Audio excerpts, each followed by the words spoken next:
Hi everyone, Elizabeth here. So I wanted to do a quick video in regards to how to start having a little bit more of a critical eye for propaganda or certain types of messaging that comes from various communities. Yeah, I'll just leave it there. Once again, I'm trying to be a little careful on the selective words that I use because of AI intelligence that is now picked up on my channel. So I don't really even know where to begin with this, but I'm going to be talking about this in terms of what has been going on, I guess, globally from massive powerful companies, from tech, government, the pharma world, but even just talking about understanding certain things within the spiritual community as well. We have to start really using, we all know that critical thinking has kind of gone down the tubes in the drain. So what has gone on over the last couple decades is that there has been a breaking down of the mindset of critical thinking or the ability to use your brain, due to the fact that there has been a rise in technological use and a rise in social media use. And so your body is like the hardware of a computer. So your body and mind are like a computer. So your body is like the hardware. It's the physical structure of the computer, the keyboard, the screen, blah, blah, blah. And then your mind is like the software. So obviously what you upload or download or, put in your head can start to alter your behavior. And most behavior is changed or habits are formed within 21 days. So now that we are years and years into using technology, we have kind of become, the human has become like a computer, or maybe more robotic in the sense that it's becoming more of a command use, or like a light switch or the power button on and off.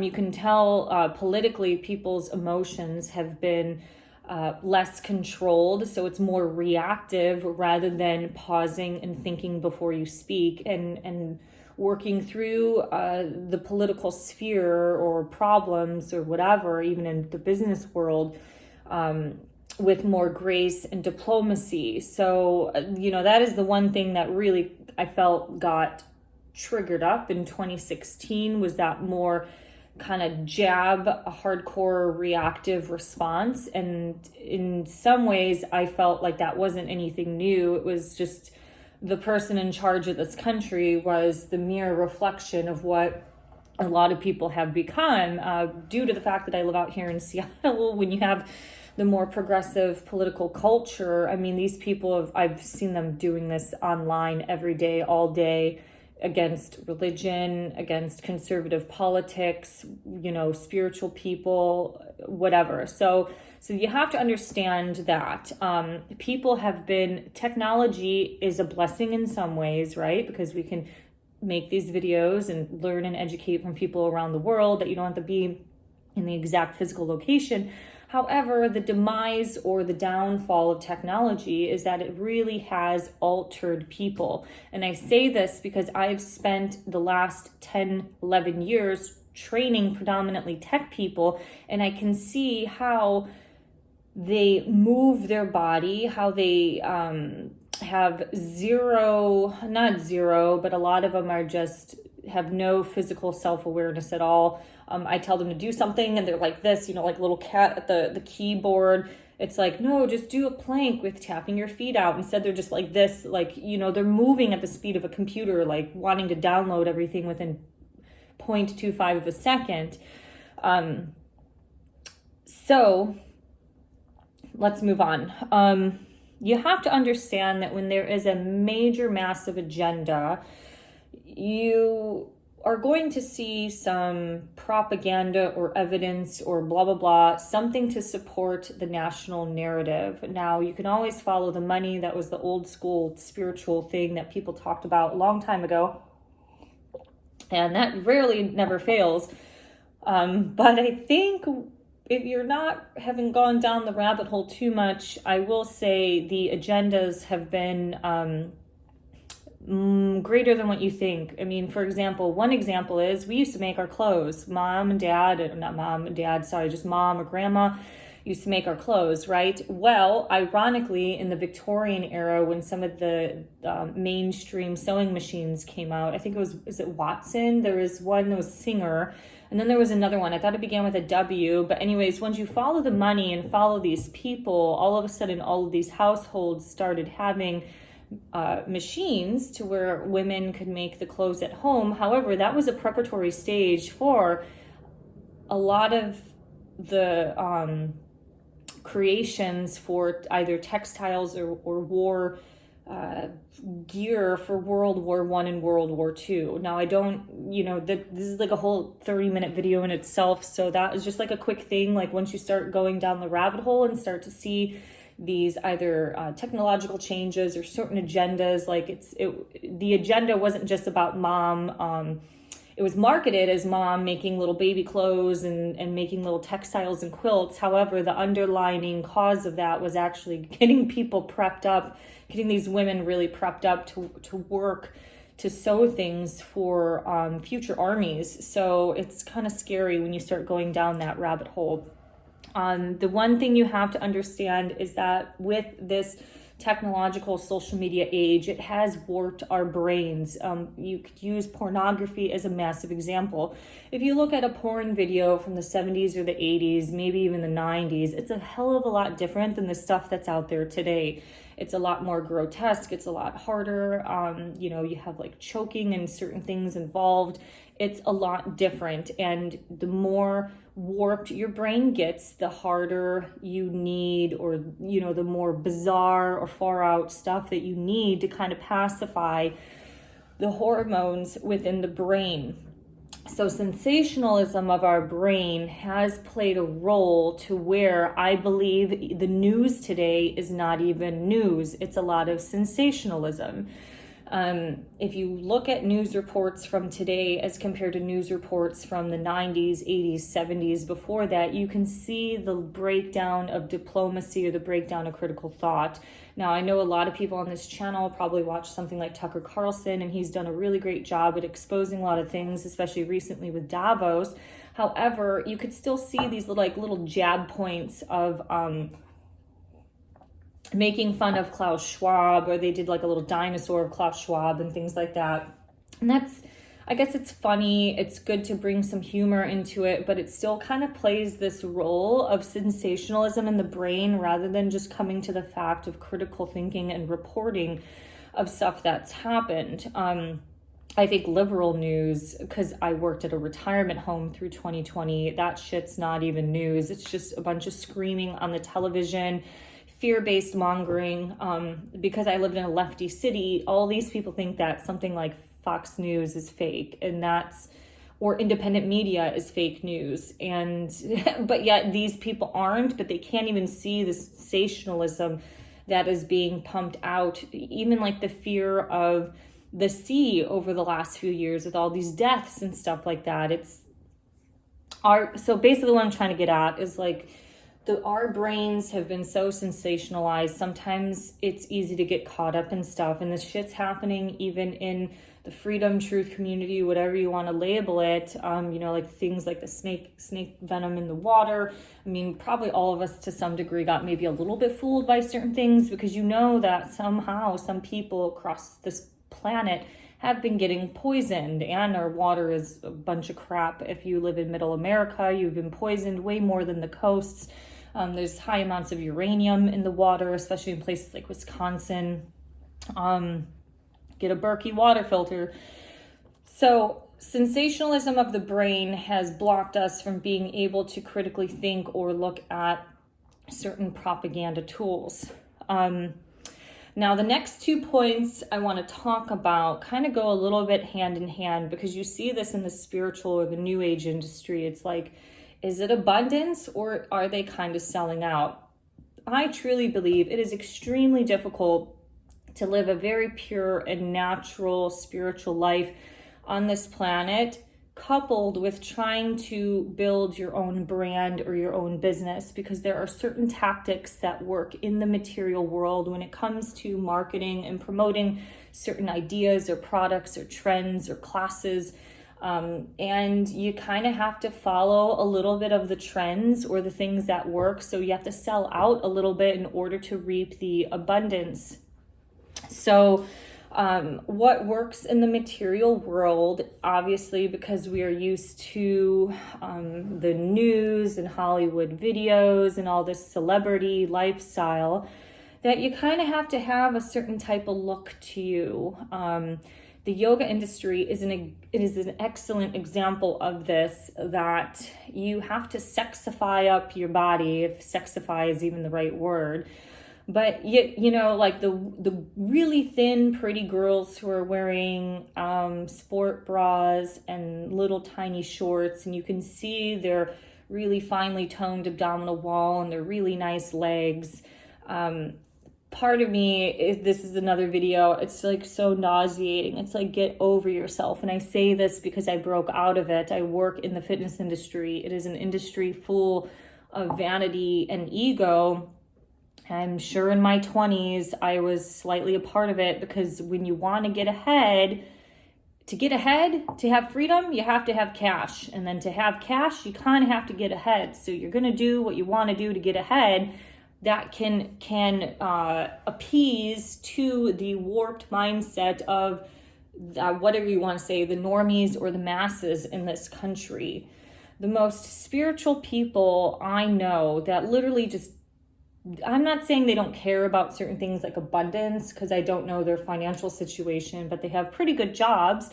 That's not even in the world of spirituality. They don't even have a fucking picture on their profile. They have some, you know, like an image of Mother Mary or an image of an angel or something like that. You know, something that's there. I mean, it's so humble and so non-egoic that they really are truly living through spirit without having to flashify themselves.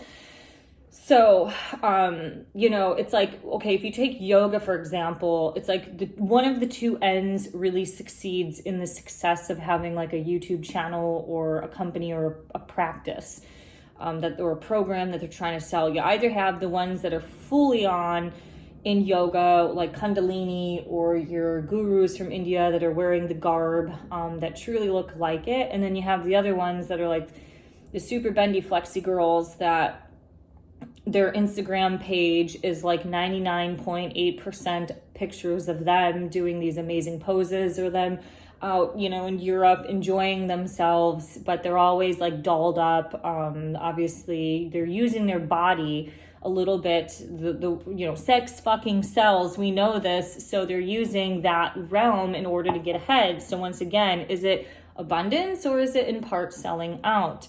A lot of people have a different opinion on Sasha Stone, and I really don't know about what I think about him. You know, I definitely have like a critical, skeptical eye about him, although he does communicate a lot of the nice, great things in the spiritual world. But he definitely has that bohemian, dreamy vibe. It's like, you know, the long hair, the bangle bracelet kind of over the thing, a cut down shirt with necklaces. I mean, that's the community of people that I kind of knew when I was in like Australia and traveled through Thailand and places like that. You know, that it just has a dreamy, picturesque thing to it. It's kind of fashionable a little bit. Maybe that's what I'm trying to get at. So I've seen that a lot too with like Southern California spiritual people. They have like 19 trinkets on their arm, and so it's like, is it authentic or is it like a fashion? So it's like practical versus functional. So anyways, I'm not saying that what they're saying is not authentic or true or the message that they're trying to get across, but you know, you kind of have to play the game a little bit in order to get ahead. So when you are trying to think about certain things, within the independent or the mainstream channels and media is you need to start thinking about, okay, is this sensationalism for my brain? Is this healthy? Is this person really being truly authentic on certain stuff? I personally feel like nature and all of this stuff is free. You can heal yourself with nature with really good food and herbs.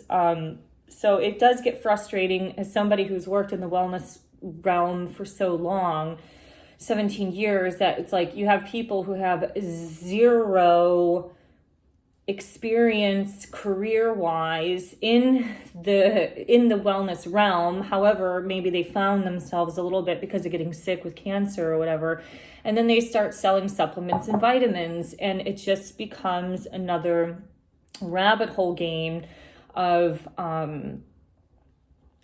what is truly there, like what are you putting in your body? I don't know. It's really complicated, because I know a lot of people, when you start making money online, that is the freedom to get around the world and leave really bad situations and still keep an income in and can move to a better place. So I don't judge people on that. It's just I don't know, some things in the material world on a spiritual level just don't necessarily always stick well for me. Yeah, I mean, I guess if it's like a doctor, like a holistic naturopath selling supplements, that's maybe a little bit different because they're really deeply educated on certain things. I've always just found it very kind of frustrating, because the root of most people's problems is nutritional deficiency, to where you really need to ramp up your diet and clean that up. And generally when you clean that up, you kind of don't really need anything. And this comes from analyzing a lot of people's behaviors, but also breaking it out of myself. Like, I really don't take supplements unless I really need to, if I'm super fatigued or if I'm down and getting a little bit sick. But when I moved to Germany, it was like the cord in my life was cut out. So I didn't have a lot of money to be buying a bunch of these supplements. I didn't have the money to be doing acupuncture and massage, although that was part of my insurance plan in America. And the irony of all of that traveling and just really deeply experiencing the spiritual side of life and kind of picking up pieces of myself around the world, like after that experience, I never needed supplements unless it was at a point like, all right, when I had to exercise in an N95 in 2020, I needed something. I needed some bromine to help with my lungs. But that also came with like really cleaning up the diet quite a bit as well. So I don't know. I just think you can get really everything that you need. If you are suffering nutritionally, now hopefully the supplements will help. However, the goal is always to try to get everything as clean as possible. And that's going to get more challenging as time goes on, because they're starting to find microplastics are potentially being brought through the vegetables and produce that is being grown. So obviously the microplastics in the water gets in the soil births the seeds and grows the plants. So you have that problem. And now what they're going to do is start shooting up all these animals. So what's that going to be like? It's going to be a mess. So I don't know. I hope these are kind of some good tips for you. The American spiritual community has been highly indoctrinated, more than probably other countries, because this is the new world. And like countries, I feel like Australia and Canada, because they have these vast areas of landscape that are untouched. Although we have that here in America, I just felt like things were always a little bit different. Like when I lived in Australia and spent time in Canada, it wasn't as TV indoctrinated of a culture like we were. So there was a little bit more of being in tune and in touch with nature.